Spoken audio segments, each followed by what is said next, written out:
सुबह सुबह के टाइम 4:30 बजे मैं घर से निकल चुकी थी। मेरे 2 फ्रेंड्स भी थे मेरे साथ और मुझे नहीं पता था कि मैं अपने बच्चों का कैसे वहाँ पहुँचूंगी, कैसे क्या होगा, बस मैं तो निकल गई थी। हेलो दोस्तों, स्वागत है आपका मेरे चैनल पे। और आज हम जा रहे हैं केदारनाथ के लिए। तो अभी हम चले हैं, रात के सुबह के 4 बजे चले थे और सामने से गाय जा रही है। मुझे इनसे बहुत डर लगता है। तो अभी हम रास्ते में हैं, सिर्फ दिल्ली में ही है। थोड़ी देर बाद हम आधे रास्ते में आएंगे। जैसे जैसे हम पहुंचेंगे वैसे वैसे मैं आपको अपडेट देती रहूँगी। केदारनाथ के लिए निकले ही है और साथ में है मेरे हस्बैंड, ये रहे। हेलो। दोनों बच्चे जा रहे हैं। मैं आपके साथ शेयर करूंगी आज अपनी केदारनाथ की जर्नी। तो गाड़ी में एडवेंचर करते करते जाने का इरादा था, तो हमने सेलेक्ट किया कि हम हरिद्वार से ऋषिकेश से होते हुए जाएंगे। आगे पता नहीं था, आगे सिर्फ मैप लगाना था, बाकी हमें कुछ नहीं पता था। बच्चे एंजॉय कर रहे थे। हमने सोचा बीच बीच में रुक रुक के जाएंगे, बच्चों की तबीयत भी ख़राब नहीं होगी, हमारी भी तबीयत ख़राब नहीं होगी और हम भी ज़्यादा थकेंगे नहीं। तो बड़ी वाली बेटी की जो है तबीयत ख़राब हो रही थी, तो उसे हम थोड़ा एंगेज कर रहे थे। और ये पहुंच चुके हैं हम हरिद्वार में। देखिए हरिद्वार का नज़ारा है। हाँ वही तो देख रही हूँ। क्या लिखा है वो? गंगा। ओम।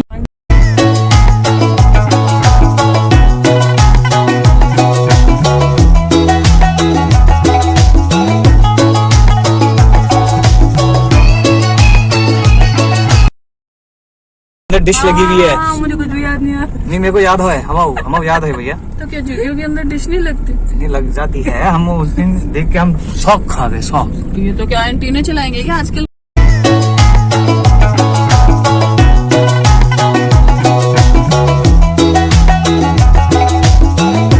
वैसे उल्टा ही घुमा देता ना, ज्यादा ठीक था।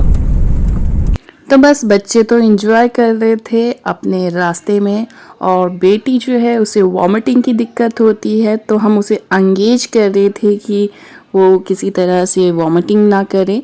क्या है कि बच्चों को जब ले जाते हैं हम बाहर, तो एक वॉमिटिंग की मेडिसिन आती है, वो लेते हैं, तो उससे आपके बच्चों को वॉमिटिंग नहीं आती पूरे सफ़र में। तो वो तो मैंने दी नहीं थी, तो इसलिए उसे वॉमिटिंग करने का मन कर रहा था। लेकिन रास्ते में बहुत से केमिस्ट वाले मिल रहे थे, तो हमने सोचा वहाँ से ले लेते, तो हमने ले ली थी उसके लिए। तो उसका मन काफ़ी अच्छा हो गया था। बस आगे चल रहे थे हम, बच्चे एंजॉय कर रहे थे और रास्ते में रुक रुक के और भी ज़्यादा एंजॉय कर रहे थे। उन्हें कहीं फाउंटेन्स नज़र आ रहे थे, कहीं खेत नज़र आ रहे थे, तो उनके लिए काफ़ी नया था। ये एक तरह से उनके लिए एडवेंचर था। ये तो कुछ भी नहीं, आगे चल के आप दूसरे तीसरे चौथा पार्ट देखोगे मेरा। तो एक तरह से ये बच्चों के लिए एडवेंचर ट्रिप था और बहुत सारी चीज़ें थी बच्चों के लिए। तो अगर आप भी चाहो तो बच्चों के साथ जा सकते हैं एडवेंचर के लिए। और ये एक रोड था जिसमें से गाड़ी निकाली जा रही थी, तो बहुत अच्छी चीज़ थी और यहाँ पे बहुत मज़ा किया बच्चों ने, बहुत एंजॉय किया। यहाँ पे वो एकदम से गाड़ी से उतर गए और उसमें पानी के बीच चले गए। इतनी ठंड नहीं थी क्योंकि गर्मी का ही मौसम था, अक्टूबर का मौसम था ये, तो ठंड नहीं थी। तो बस बच्चे उतर गए हैं पानी में और वो एंजॉय कर रहे हैं पानी में।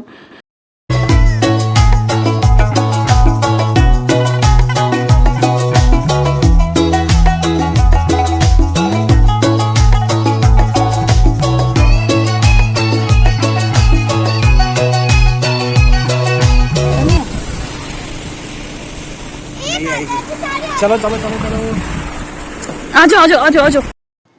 बस इतने एडवेंचर के बाद जैसे ही हम ऋषिकेश के बाद एंटर होने लगे, तो एक कुटिया नाम करके जगह थी, वहाँ पे हमारी कोविड के चेकिंग हुई। वो हमें कह रहे थे कि आप टेस्ट करवा लीजिए, अगर आपके वैक्सीन का है तो आप वो दिखा दीजिए। तो हमने दिखाया और हम वहाँ से आगे चल दिए। तो देखिए एक मंदिर है रास्ते में जो एक नदी में पड़ता है, और ये रोड है, रोड नदी पहाड़ सब कुछ नज़र आ रहा था। बहुत अच्छा एडवेंचर था ये एक तरह से। तो इतने क्लोज से, नज़दीक से मैंने नदी को कभी भी नहीं देखा था, तो मुझे तो बहुत ही अच्छा लग रहा था। तो मैं ये अलग तरह से इसकी वीडियो इसलिए बना रही थी क्योंकि ये जो मंदिर है ये एक नदी में बना हुआ था, और बस जहाँ पे ये संगम होता है उससे आगे निकल चुके थे हम। रास्ता भी अच्छा था। कुछ एक जगह पे रास्ता टूटा हुआ था क्योंकि पहाड़ है, तो बरसात के बाद जो है रास्ता टूट ही जाता है, लेकिन वहाँ भी कोई रुकावट नहीं हुई, हमें कहीं भी रुकना नहीं पड़ा। कंस्ट्रक्शन का काम साथ साथ चल रहा था। बेसिकली डाइवर्जन पॉइंट पे हैं, हाँ। जहाँ पे एक रास्ता बद्रीनाथ के लिए जा रहा है और दूसरा रास्ता हमारा उतर के बनाया है? केदारनाथ के लिए जा रहा है। हम तो फाइनली हम अभी पूछ रहे हैं यहाँ पे कि हम प्रयागराज के लिए कहाँ से जाएं, या हम केदारनाथ डायरेक्ट जाते हैं और केदारनाथ के रास्ते में कोई होटल या रात को रुकने की कोई हमें जगह मिले जहाँ हम अपनी गाड़ी भी सेफली पार्क कर सके। तो अभी हम वही डिसाइड कर रहे हैं कि बेसिकली हम प्रयागराज जाएं या हम केदारनाथ के रास्ते को ही फॉलो करते हुए आगे बढ़े। और बस वही एक बार इन्फॉर्मेशन कलेक्ट कर रहे हैं। सो जैसी भी राइट इन्फॉर्मेशन मिलेगी हम आपको अपने ब्लॉग में जरूर शेयर करेंगे और जिससे आपको हेल्प मिलेगा। Okay guys, stay tune. Stay tune. मैं गुप्त काशी से भी 1.5 घंटे का रास्ता है सोनप्रयाग का। मतलब यहाँ से पहले गुप्त काशी चलें? 2 ऑप्शन है, हाँ, यहाँ से या तो यहीं रुक जाओ प्रयागराज पे, रुद्रप्रयाग पे। ठीक है, सुबह निकलो, 1.5 घंटा, 1 से सवा घंटा या 1.5 घंटा तुम्हें मैनेज करना है, या अभी कर लो या सुबह कर लो। ठीक है। तो ये कह रहा है, अगर निकलना है तो सुबह 5 बजे निकलना पड़ेगा तुम्हें। अच्छा, कह रहा क्योंकि यहाँ से जाओगे तुम क्या नाम था इसका, गुप्त काशी, रुद्रप्रयाग, केदारनाथ, सोनप्रयाग। सोनप्रयाग के टोटल मान ले 2.5 से 3 घंटे। ठीक है। ठीक है, फिर वहाँ पे तुम्हारी गाड़ी पार्क हो जाएगी। गाड़ी पार्क होने के बाद फिर वहाँ से 5 किलोमीटर आगे जिप्सी जाएगी। ठीक है। फिर वहाँ से तुम्हारी चढ़ाई यात्रा शुरू होगी। मैं स्पेसफुल हो ठीक है, तो या तो फिर खींचे रास्ता और 1.5 घंटा। बताओ। नहीं, अगर थक गए हो तो फिर बिल्कुल नहीं, मुझे कोई दिक्कत नहीं, अगर रुकना है तो रुक जाओ, मुझे कोई दिक्कत नहीं। अगर यहाँ रुकना है यहाँ रुक जाओ। तो फाइनली हम सब ने मिलकर डिसाइड किया कि रात होने वाली है तो क्यों ना हम गुप्त काशी में ही स्टे कर दें। तो हम स्टे कर रहे थे गुप्त काशी में। बीच में बहुत सुंदर सुंदर मार्केट आ रही थी और बहुत सी भीड़ भी थी। छोटी छोटी मार्केट थी लेकिन भीड़ बहुत ज़्यादा थी और जल्द ही रात होने वाली थी। शाम तो हो ही गई थी, शाम के 6 बज गए थे और रात होने वाली थी। पहाड़ों में तो जब रात होती है तो डर तो लगता ही है, जंगली जानवरों का और ऐसे भी। और देखिए बादल भी थे, ऐसा लग रहा था कि बारिश ना हो जाए।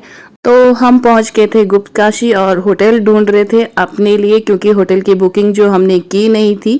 तो गुप्त काशी में हमने अपने लिए होटल ढूंढा। आम आम आम हमारी कार है, हमारी पार्टी हो रही है। पार्टी नहीं हो रही है अभी, थक के कोई पार्टी नहीं होती आजकल।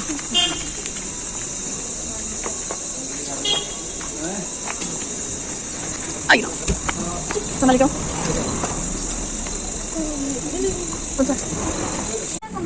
सो गाइज हम पहुंच गए हैं गुप्त काशी और गुप्त काशी में हमने रूम ले चुके हैं और बच्चे कुछ इस तरह से एंजॉय कर रहे हैं। क्योंकि रात बहुत हो गई थी तो हमने डिसाइड किया कि हम यहाँ पे रात को स्टे करते हैं, क्योंकि हम सुबह से ट्रैवलिंग कर रहे हैं और बच्चे भी थक चुके थे। तो अब हम गुप्त काशी में हैं, रात को हम यहीं स्टे करेंगे और बहुत अच्छा होटल है, अच्छी फैसिलिटी है, केदारनाथ होटल है ये। और अभी हम थोड़ी देर में फिर खाना खाने जाएंगे और बाकी की जर्नी हम कल दिखाएंगे। और यहाँ पे होटल जो है पहले ही एडवांस में बुक करने होते हैं, क्योंकि बाद में फिर बुक होते हैं तो आपको रूम ढूंढने में दिक्कत होती है। तो रूम्स भी काफ़ी अफोर्डेबल मिल जाते हैं अगर आप पहले से बुकिंग करके रखो या फिर यहाँ पे आके बुकिंग कर लो। बहुत ही हमने अफोर्डेबल प्राइसेस में ये रूम लिया है। अभी रूम देख सकते हैं। हाँ, ये रूम कुछ इस तरह से है, क्लीन है। आप आओ तो आप भी यहाँ आके स्टे कर सकते हो। मैं आपको डिस्क्रिप्शन बॉक्स में डाल दूँगी यहाँ का नाम वगैरह और यहाँ का फ़ोन नंबर।